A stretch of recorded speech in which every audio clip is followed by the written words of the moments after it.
So let's go back to 1966. Picture a small Welsh village called Aberfan. Life there pretty much revolved around the local coal mine. And towering over this tight-knit community was a huge man-made mountain, a pile of waste from the mine. Everyone just called it tip number 7. It was part of the landscape, just there. But what nobody really grasped was that this mountain wasn't just a pile of rock. It was a ticking time bomb, and the clock was about to hit 0. On the morning of October 21st, children were in their classrooms just starting their day. And then, at 9:15 a.m., the unthinkable happened. After days and days of heavy rain, tip number 7 just gave way. A 40-foot high wave of black, watery sludge came roaring down the mountain. One little girl who was buried alive later remembered all she could hear were muffled screams and rain before rescuers reached me. That massive wave slammed directly into the Pantglass Junior School. It completely engulfed classrooms in just a matter of seconds. And when that black sludge finally settled, 116 children were gone. Most of them were between 7 and 10 years old. An entire generation of a village, just wiped out in a single morning. Well, as the entire nation tried to process this horror, the National Coal Board, the state-owned company that ran the mine, they already had their story ready to go. This, they insisted, was a tragic but completely unforeseeable act of nature. But the real truth? Well, the truth was so much worse. So what actually happened from a scientific perspective? It was a textbook case of liquefaction. Basically, the waste tip got so full of rainwater that the solid material literally turned into a flowing liquid. It's a known geological risk. That sandcastle analogy is perfect. It's like a wave hitting it and turning it instantly back to wet sludge. But, that's not the story the Coal Board was telling. Their explanation was way simpler and a whole lot more convenient for them. Right. So this was the official line. It came straight from the top, from the powerful head of the National Coal Board, a guy named Lord Robins. He went public and blamed a sudden, totally unknown natural spring that he claimed just popped up out of nowhere and destabilized the whole tip. An act of God, basically. And that quote, "It could have happened anywhere." Well, you can imagine how that went down with the grieving families. It felt like a cold, calculated way to just wash their hands of any responsibility. The official story was neat, simple. It made the Coal Board look like just another victim of some freak accident. But the thing is, the people of Aberfan, they knew that mountain. They knew the rain. And they had a very, very different story to tell. So was this really a bolt from the blue? Or was this a disaster that people had been warning about for years?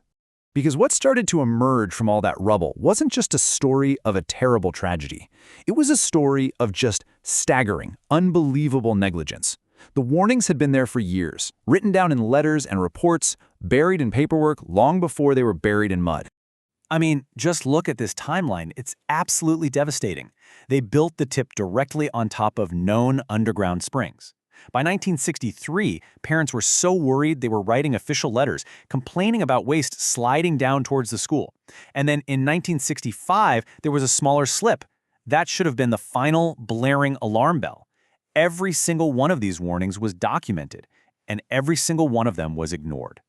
And if all of that wasn't bad enough, the final, most heartbreaking failure came on the morning of the disaster itself. Workers up on the tip actually saw it sinking and cracking. They said it was moving like a glacier. They knew something was terribly wrong and they reported it right away. But in those critical hours that followed, nothing happened. No one ordered an evacuation. Those children could have been saved. They should have been saved. The tragedy didn't end when the avalanche of sludge finally stopped moving. In the days that followed, the difference between how the community reacted and how the Coal Board acted was just night and day. It revealed what so many people felt was just a profound betrayal.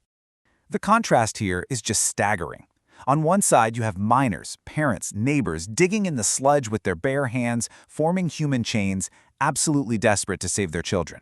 And on the other side, the chairman of the Coal Board delayed his visit for 2 days so he could attend a ceremony. His organization just kept repeating that act of God story. It was a collision of raw human desperation and cold corporate arrogance. And then came what has to be the final insult. People from all over the world were so horrified they donated millions of pounds to a disaster fund for the bereaved families.